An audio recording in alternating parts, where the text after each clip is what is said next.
Počúvate tretí diel podcastu ThinkApple.sk.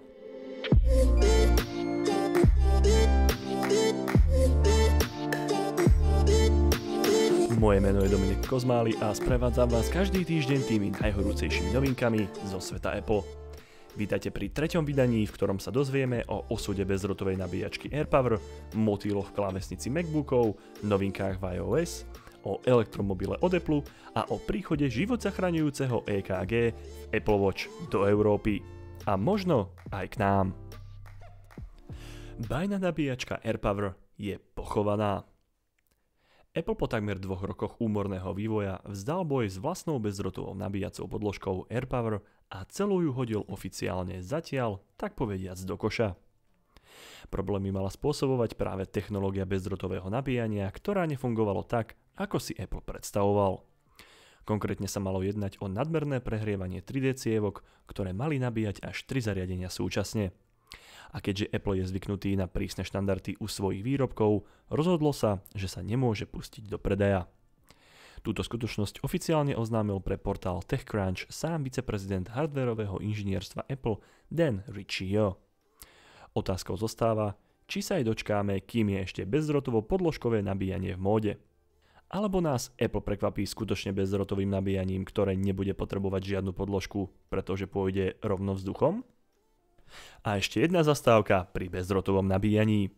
Tentokrát hneď pri 3 zariadeniach od nášho kalifornského jablčka. A to hodiniek Apple Watch, iPhoneu a nových bezdrôtových slúchadlách AirPods 2. Na samotnom bezdrôtovom nabíjaní by nebolo nič zvláštne, keby sa nejednalo o reverzné nabíjanie priamo z iPhoneu. Áno, počujete správne. Prostredníctvom iPhoneu si budeme môcť nabiť naše Apple Watch aj nové slúchadlá AirPods 2. Neradujte sa však predčasne, pretože sa daná funkcia bude dať zatiaľ využiť iba pri hodinkách Apple Watch s najnovším iPhoneom, ktorý ešte ani nie je predstavený a pravdepodobne ho uvidíme až v septembri tohto roka.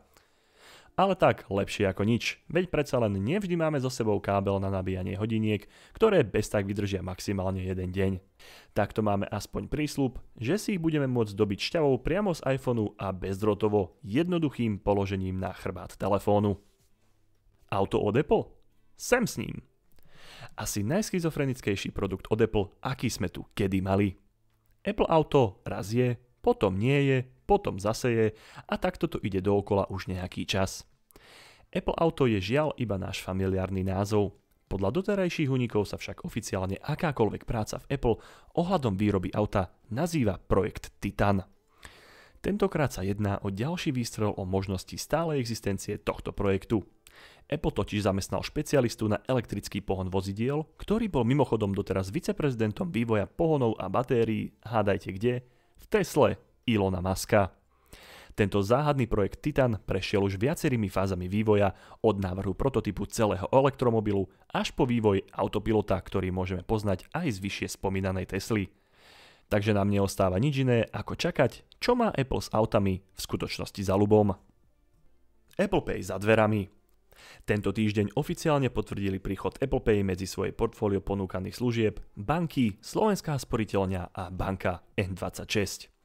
Presný dátum spustenia síce nespresnili, ale malo by to byť niekedy medzi májom a júnom. V rýchlosti si povieme niečo bližšie pre tých, ktorí zatiaľ nevedia, čo Apple Pay vlastne je. Hlavná podstata Apple Pay tkvie v tom, že môžete zaplatiť bezkontaktne svojim iPhoneom tak, ako to robíte so svojou platobnou kartou. Všetko rýchlo a jednoducho iba priložením iPhoneu k terminálu. Apple Pay je dostupné od iPhone 6 až po najnovší iPhone XR, ako aj pre hodinky Apple Watch, ktoré taktiež stačí iba priložiť k terminálu a máte zaplatené. Super vec. Medzi ďalšie banky, ktoré sa pridávajú do prvej vlny, zatiaľ patrí 365 banka, J&T banka, Poštová banka, M-bank a pozor, aj Tatra banka, ktorá asi konečne podľahla naliehaniu svojich zákazníkov a pustila sa svojho riešenia Mobile Pay, pretože napríklad pre platformu Android ešte stále nesprístupnila Google Pay. Tatra banka si tak pravdepodobne uvedomuje, že by jej zákazníci používajúci platformu iOS radšej zmenili banku, aby mohli platiť cez službu Apple Pay, ako by mali beznádejne čakať, kým im ju ich banka sprístupní. Z tohto rozhodnutia sa tešíme, pretože sami sme používatelia služieb tejto banky práve kvôli inováciám, ktoré prináša. Bol by to preto krok mimo, keby službu Apple Pay nesprístupnila medzi prvými. Na záver ešte zostáva dodať, že sa nemusí jednať o konečný zoznam bank, ktoré službu Apple Pay v prvej vlne spustia. Takže nezúfajte, pokiaľ sa zatiaľ vaša banka v úvodnom zozname nenachádza. A keď sme už zabrdli k susedom od Androida, tak si pre nás jeho mamina Google pripravila jednu novú šikovnú funkciu priamo v Gmaili aj pre iOS. Ide o swipe gestá, ktorými môžeme veľmi efektívne pohybom doľava alebo doprava triediť doručené e-maily. Tieto gestá boli pre apku Gmailu v iOS dostupné už dlhšie, ale nemohli sme si zvoliť z viacerých možností, ako vymazať alebo archivovať. Počas nasledujúcich 2 týždňov, kedy sa bude daná aktualizácia šíriť, si tak budeme môcť ponovom vybrať, či chceme e-maily swipe gestom vymazať, archivovať, označiť ako neprečítané, odložiť na neskôr alebo stlmiť notifikáciu pre daný mail úplne. Aktualizácia iOS prichádza s kopou vylepšení. Apple tento týždeň vypustil okrem aktualizácie macOS, operačného systému pre počítače Apple, aj rozsiahlu aktualizáciu operačného systému iOS s poradovým číslom 12.2. Keďže je daných vylepšení a oprav skutočne veľa, vybrali sme pre vás top 5 najzaujímavejších, ktoré stoja za vašu pozornosť. V Animoji môžeme byť 4 novými zvieratkami: žirafou, žralokom, sovou a podržte sa, aj diviakom. Sú však dostupné iba od iPhone X a vyššie a na iPadoch Pro. Ďalej si môžeme nastaviť samostatný rozvrh pre odpočinok na každý deň v týždni. Užitočné, pokiaľ plánujete koncom týždňa spoločenské akcie bujarejšieho charakteru. V strede nášho zoznamu sa nachádza dočasné zapínanie alebo vypínanie limitu pre aplikácie cez nový prepínač. Pri audiosprávach, tzv. Hlasovkách v aplikácii správy, si vychutnáme vylepšený zvuk nahrávok. Takže možno potešujúca správa aj pre ASMR nadšencov. A poslednou, ani nie tak zaujímavou ako užitočnou novinkou, je informácia o zostávajúcej dĺžke záruky vášho Apple zariadenia v nastaveniach. To sa zíde, pokiaľ narýchlo nemáte po ruke bloček alebo faktúru, aby ste v prípade potreby rýchlo zistili, či je vaše zariadenie ešte v záruke. Apple lutuje motýliky v klávesniciach vo svojich MacBookoch. O akých motýloch to vlastne hovoríme? Ide o mechanizmus stlačenia kláves, ktorý Apple začal umiestňovať do MacBookov už v roku 2015 a nazval ho Butterfly Mechanism. Pre porovnanie, tradičný mechanizmus sa nazýva Scissor Mechanism, teda ako už z anglického názvu vychádza, jedná sa o nožnicový vzhľad.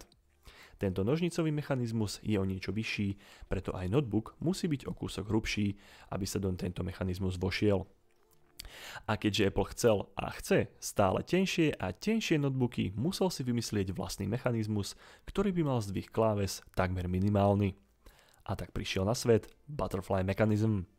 Ten spočíval v tom, že jednotlivé klávesy držal nad kontaktnou plochou čo najnižšie a bol podobný motýlim krídlam. Bolo to skvelé riešenie, vďaka nemu sa podarilo stenšiť klávesnicu až o 40%.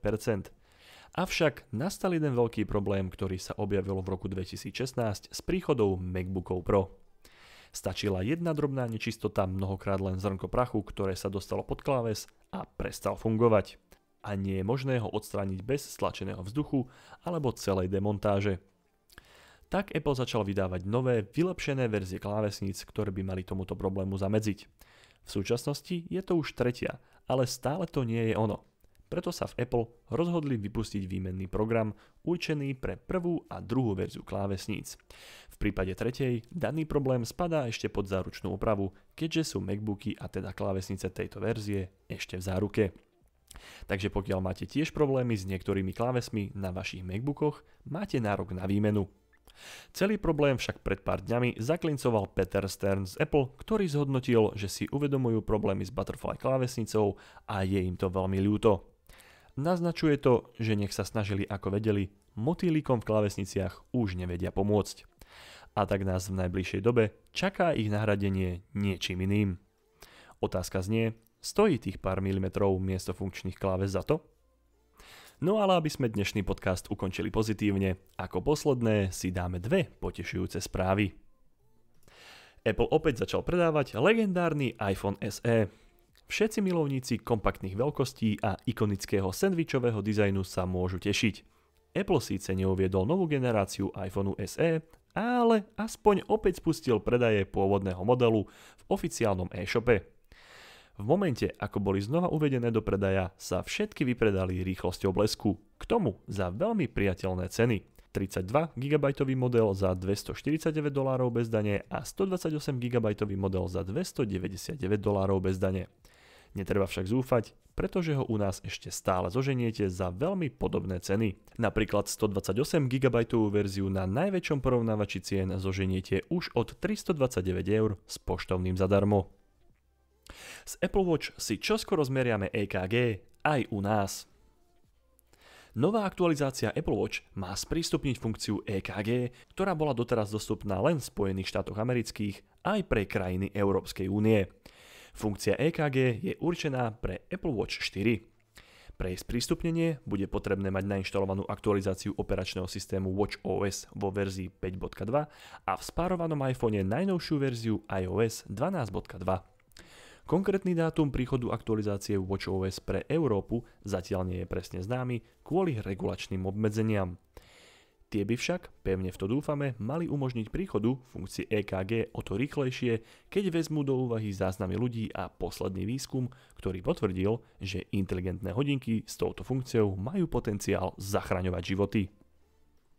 No a keďže v čase nahrávania tohto podcastu je ešte stále 1. apríl a väčšina technologických spoločností uvádza počas tohto dátumu všakovaké bláznovstvá, nemohli sme zaostať a preto vám odporúčam výborný návod od môjho kolegu, ako si aktivovať hologram v iPhone. Odkaz na tento návod nájdete v popise tohto podcastu, alebo už tradične na našej stránke thingapple.sk. A to je na tentokrát všetko. Podcast portálu thingapple.sk vychádza každý týždeň a prihlásiť sa na jeho odoberanie môžete vo svojej podcastovej aplikácii na platformách Apple Podcasty, Google Podcasty alebo Spotify. Všetky diely, ako aj ďalšie správy zo sveta Apple nájdete na adrese thingapple.sk. Ak sa vám podcast páči, alebo sme urobili niekde chybu, môžete nás ohodnotiť napríklad na iTunes alebo vo svojej obľúbenej podcastovej aplikácii. Ak nám chcete poslať pripomienku, môžete nám napísať na Facebooku thingapple.sk, kde si radi prečítame vašu spätnú väzbu. A ak sa vám podcast naozaj páči, tak o ňom určite povedzte niekomu, kto ho ešte nepočúva, pomáha nám to rásť a zároveň ho oveľa radšej tvoríme. Moje meno je Dominik Kozmály a ďakujem vám za počúvanie.